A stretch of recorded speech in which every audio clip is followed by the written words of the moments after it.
Want to make your messages stand out on WhatsApp? Here's a simple trick to bold your text.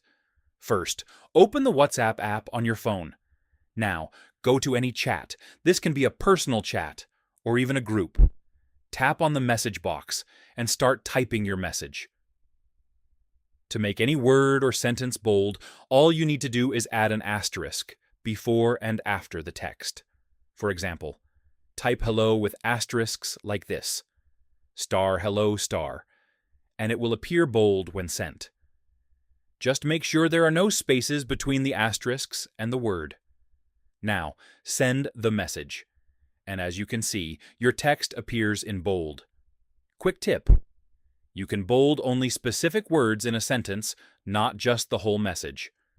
You can also combine this with other styles like italic or strike through for even more effects. And that's it. Super quick and easy.